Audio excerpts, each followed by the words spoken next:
Going to get back into the Washington football team now. JP Finlay covers Washington for NBC Sports Washington. Joins us on the Matthew Stafford hotline. What's up, JP? What's going on, guys? How are you? JP, did you know that the Rams were in play for Stafford? That got kind of talked about last week, that Stafford wanted to go to L.A., but I think it seemed pretty far-fetched because the Rams didn't have a first-round pick and they had Goff under contract at such a high dollar.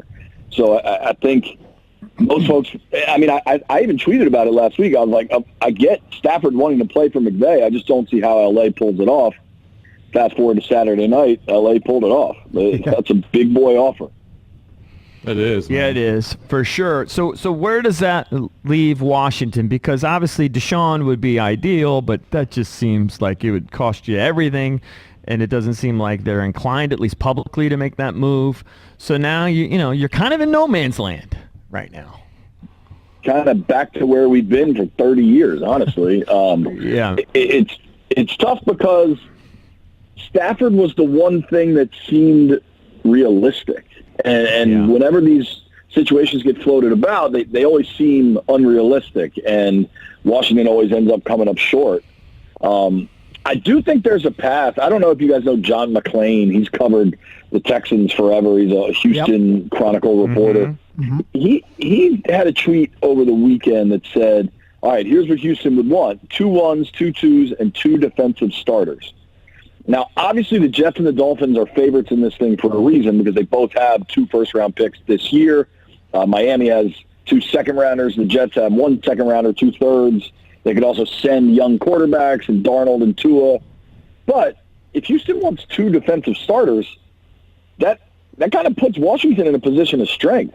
The amount of defensive linemen the Washington football team has, that's the one area that they probably are in better shape than the rest of the league. And I've written about this before. You're not going to be able to sign all these guys as their contracts come up. And I don't know that you want to give up that kind of draft capital, 2 1s, 2 2s. But if you're comfortable with the draft capital, they could make a trade work. If Houston really wants defensive starters, if you put that draft pick package together, and then you give them John Allen and Matt Itis, that starts to look really good. But then what does Washington have left? Well, next year on their D-line, they could go Chase Young, Deron Payne, Tim Settle, Montez Sweat. And then you got to backfill, you got to draft, and maybe even have to sign a veteran or something. But that, to me, seems to work out for all parties. And seeing that defensive starter thing from John McClain, who's really wired into the Texans, he was kind of ahead of this Watson that he's going to request an official trade, all those sort of things. That has me interested because I think that's one area Washington is. So it's not dead. Washington's ready to compete in that area. Now, I also think with Watson, like, you guys had, I can't remember, maybe you had Casserly on your show, or maybe it was Peter King, but both those guys were saying, listen, this Stafford trade is happening, and it's happening fast, and it's going to happen before the Super Bowl. So maybe we weren't expecting it Saturday night. It wasn't Charlie who said that. Yeah, no, Charlie thought he was going to stay. Actually. Charlie said he was hearing that he was going to stay, so it wasn't Charlie. It must have been Peter King. It must have been King. But, the NFL world knew that was moving fast. Right. I think this Watson thing is going to take months and probably will go to the draft because I do think they just hired a new GM, new head coach. Both those guys are going to try to convince Deshaun, listen, man, whatever was wrong in the past is different now, and we can fix this thing together. So they're going to take their time with all of this, which I think means as much as we're all expecting this quarterback frenzy, I don't think much is going to happen. Free agency obviously will change things because you'll have Trubisky and Jameis and maybe Cam and these guys taking visits and stuff. But I don't think a Watson trade will happen with any sort of, haste because I think they're going to try to keep him as best they can, which they should. He's a great young player. Let me ask you this. So why are we hearing from so many sources that the Washington offer was better than the Rams when they offered 2 future ones, a third, and a starting quarterback? How can you get better than that?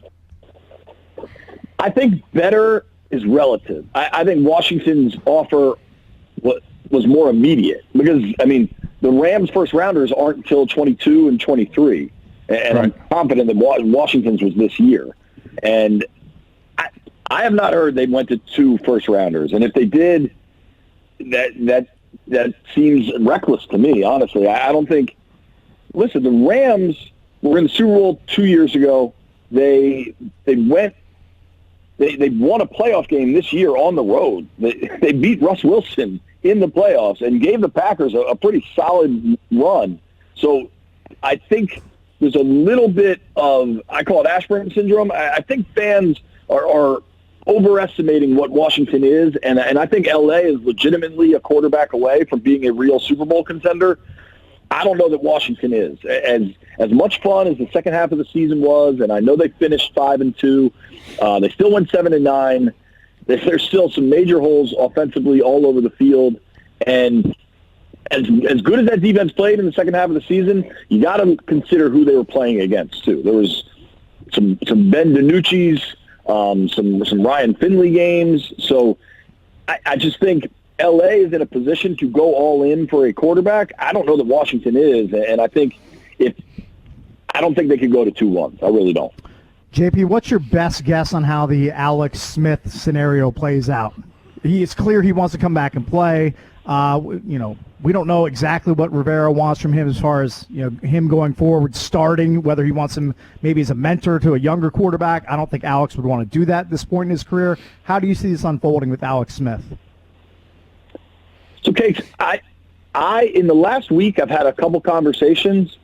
I think Alex would come back and just be a mentor. Think about he came all the way back from that leg injury, that horrible leg injury that almost cost him his leg, cost him his life. I mean, we all know, it's well documented how awful that was. He came all the way back and was happy to back up Dwayne Haskins. He was the third stringer and didn't say a peep about it and seemed to enjoy it.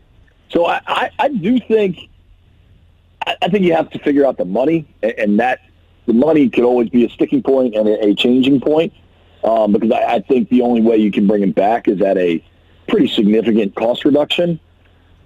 But I think Alex wants to come back, and if you can, however the money works out is always different. But I think he would come back and be part of a room with Taylor Heineke as the backup, and they draft a young guy, or I don't know what it looks like if they actually trade for a guy like Deshaun Watson, and you have that dramatic of an overhaul, right? Yeah. But if it's Heineke, Alex, and if they're willing to move up, if they're willing to trade the picks for Stafford, maybe they're willing to move up in the draft too and try to get it to be that way. That's what I wonder. But doesn't that tell you, JP, though, the fact that they were willing to go there is pretty hard for Stafford? So are you saying then that they were willing at that point to have Stafford's deal and Alex's on the books against the cap or whatever? Yeah, on the books. I don't think so. I think you call it restructuring, but what you're really saying is, hey, we need you to take a huge pay cut. I mean, at some point, I think that conversation's happening with Alex. I guess where my mind has gone with Alex is that he might be more amenable to it than people are expecting. And I think, and I think the thought that he won't come back in a backup role because he's worked so hard. I had one former player tell me this last week, that playing football for these guys there's so much joy out of it that they don't want to give it up. And think about how many guys you see just hang on late in their careers because they enjoy it, and it's what they know, and it's what they've done. And Alex Smith's been playing football for 25, 30 years. I don't think he wants to give that up. Yeah. Now, could that change? He and his wife have a conversation, at their mansion in Hawaii and decide, what, we've had such a good run, it's time. That could certainly happen. But I just look at how he came back from everything and was completely comfortable in his role as the inactive quarterback behind Dwayne Haskins and Kyle Allen. Think about how unaccomplished that list is, and Alex didn't say a word about it.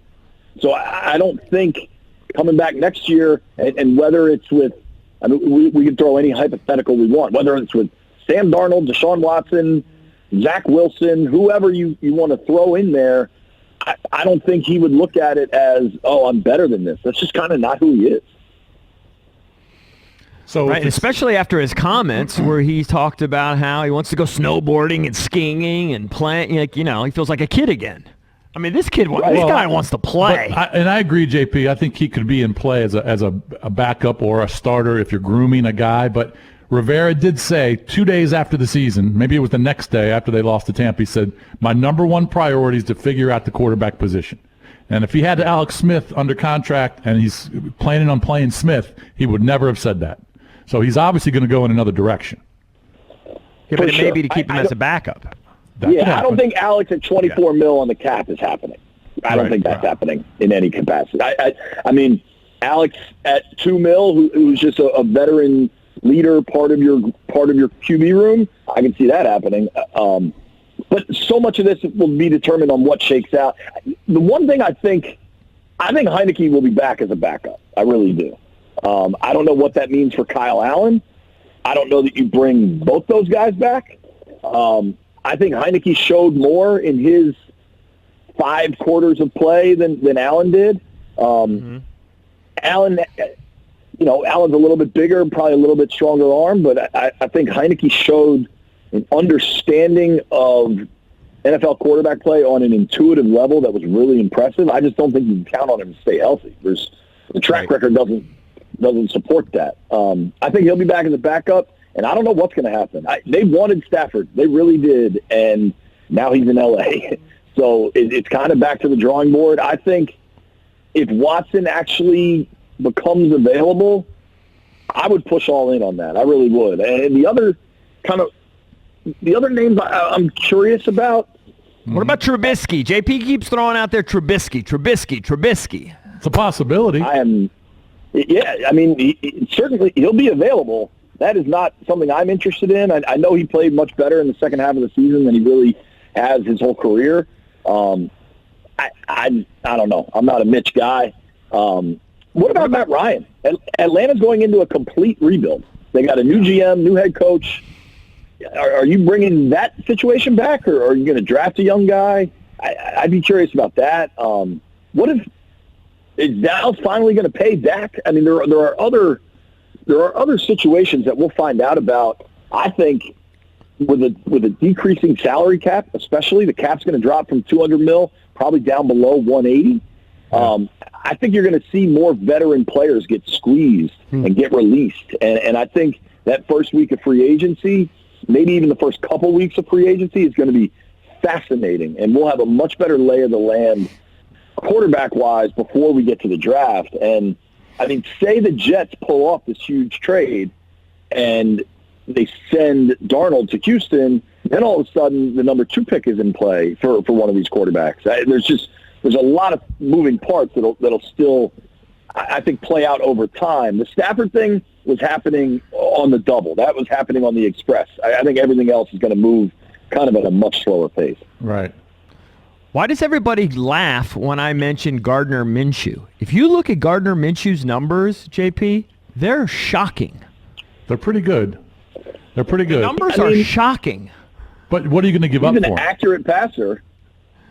I don't know. I don't think you have to give up that much. That's the thing. I don't think you have to give up that much, and he upgrades your room. I mean, maybe he's in play. Maybe he's in play. People talk about Tyrod and some of that second or third tier quarterbacks, whatever you can talk about. I might be more intrigued by Gardner than I would by signing Tyrod. Totally. I've met him. I've talked to him. He's a pretty unique, charismatic person. I'm not laughing at you, EB. I don't know that I'm advocating for it, but put it this way. Let me just read off his numbers. All right. So he's got a career completion percentage of 63. So that's a little lowish. He's got 37-11 touchdown interception ratio and a career quarterback rating of 93. I mean, what are we talking about here? Say I know that like completion percentage in the pros now, people like to be at like 67, 68%. Yeah, but that's not woeful. woeful. Goes downfield way more than a lot of these guys. So I wouldn't be as concerned with a 63% completion. He's got a moxie to him too. You know what I mean? He's got like balls to him. That more than like Trubisky. I think I've been laughed at for this, but I'd be interested in Jameis. I know he had the 30-pick season with Tampa 2 years ago, But if you look at that Tampa offense, at what Bruce Arians does, Tom Brady threw the most picks of his career in the last 8 years playing one season in Tampa. Yep. They go downfield. They're an aggressive style. Yep. Right, and that leads to turnovers. Now, 30 is obviously outrageous, but people don't talk about that Jameis also threw 33 touchdowns and 5,100 yards. Mm-hmm. So if you can dial back the turnovers, obviously, maybe there's something there. But Gardner's intriguing. I hadn't thought about that, and I don't think that would cost you much. But I don't know that you can roll into 2021 with Heineke, Gardner, and Alex, or Gardner, Kyle Allen, and Heineke. I don't think that will. I mean, if Ron's trying to fix the position, I don't know that Gardner fixes the position. Yeah, that's fair. Well, maybe they have their eyes set on a guy that can draft in the second round, and whoever they pick up or sign or trade for is just a bridge. You never know. All right, JP, appreciate the time as always. Thank you, buddy. Thank you, guys. Thanks, JP Finlay, NBC Sports Washington. We'll be talking about the Washington football team's quarterback situation for weeks, if not months, depending on how things shake out.